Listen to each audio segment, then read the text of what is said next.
Part A, Basic Setup. Attach the colorimeter to the LabQuest 2 device and open up the LabQuest app. Once the LabQuest app is open, enter the mode, rate, and duration according to your lab manual specifications.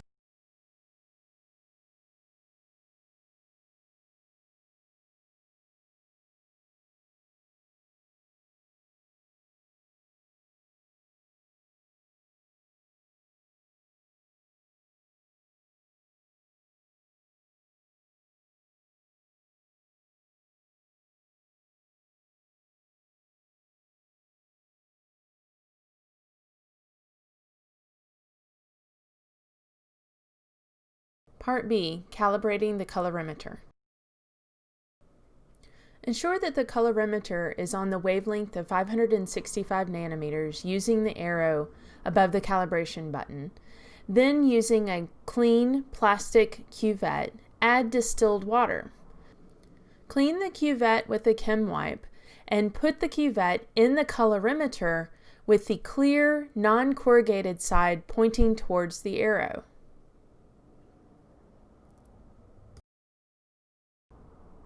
Click the Calibrate button and hold until the LabQuest 2 device reads an absorbance of 0. Your calorimeter is now considered calibrated.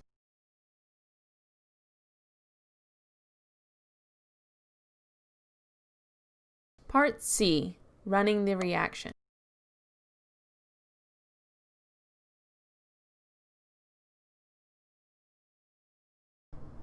Using a graduated cylinder, measure out approximately 10 milliliters of 2.0 times 10 to the minus fifth molar crystal violet solution.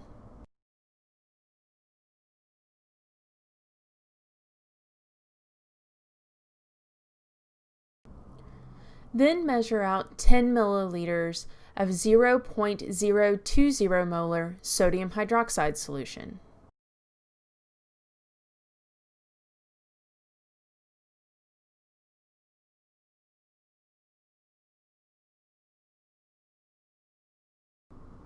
Pour both solutions simultaneously into a 150 milliliter beaker. This begins the reaction.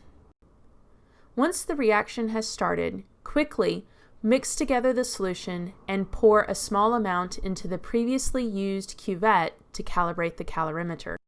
This washes the cuvette, ensuring that no residual deionized water can affect the rate of the reaction.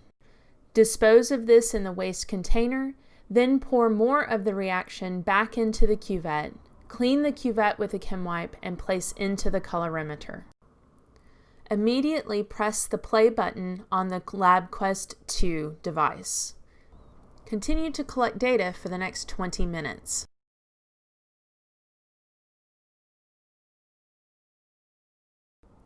You should see a decrease in the purple color in the reaction beaker along with absorbance readings in the graph. Part D, Developing Data Curves in Microsoft Excel. Save the data on a thumb drive in order to export into Excel.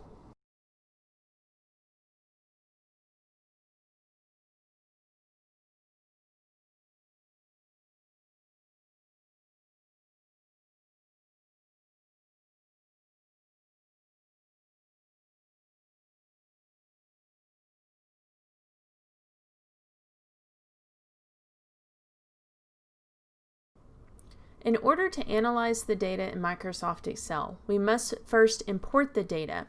Then we're going to make several calculated columns, and from these columns create 3 scatter plots. From these plots, we will be able to determine the order of the reaction. In the Logger-like program, open the file of your data that you saved on your thumb drive.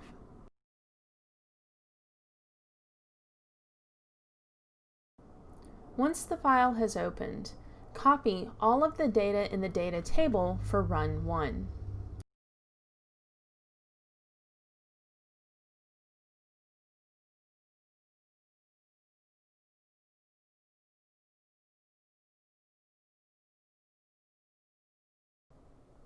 Use the Paste Special text function in order to import your data into Excel. Once your data is now copied into Excel, include column headings and delete column B as this is transmission data unneeded for this experiment. In column C, we're going to add a column of calculated data that is the natural log of the absorbance values. In column D, we're going to add another calculated data that is the reciprocal of the absorbance values.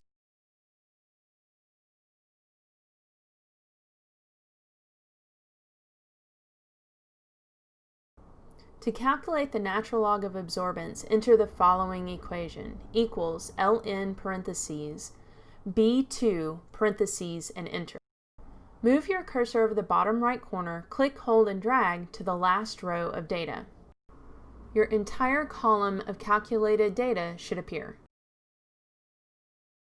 In cell D2, enter the following formula, equals 1 divided by B2 and enter. Place your cursor over the bottom right corner, click, hold, and drag until the last row of data. Your calculated column of data should appear. Update each column's number of significant figures by adjusting the number of decimal places appropriate for the values.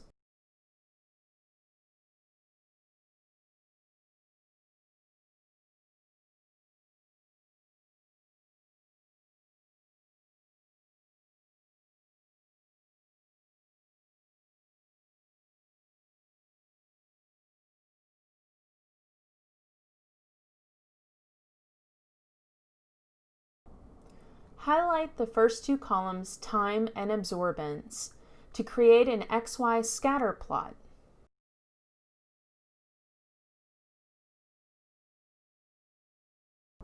Click the Insert tab at the top, then click the icon for the XY scatter plot.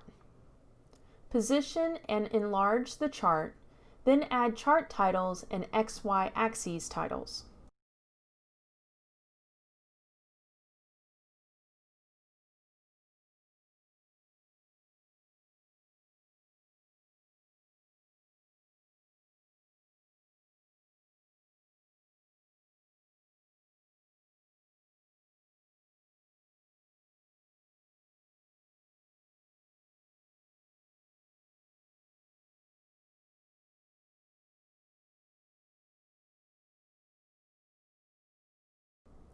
Create two more charts, the first being time versus the natural log of absorbance, and the second being time versus the reciprocal of the absorbance.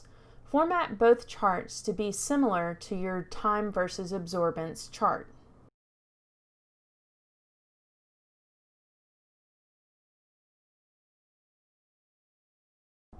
Once all three charts have been created, right-click on the data in each chart and add a trend line. Make sure the trend line is linear. Add the display equation on chart and display R² value. Once the trend line data has been added to each graph, choose the curve that is most linear and has an R² value closest to 1. The chosen graph indicates the order of our experimental chemical reaction.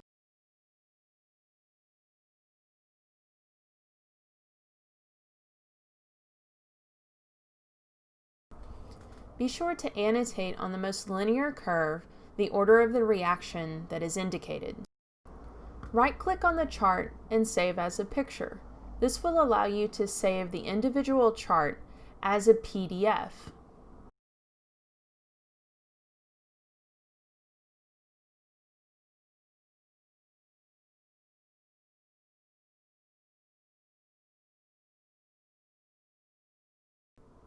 Next, finish processing any collected data and complete all calculations specifically in the post-lab questions.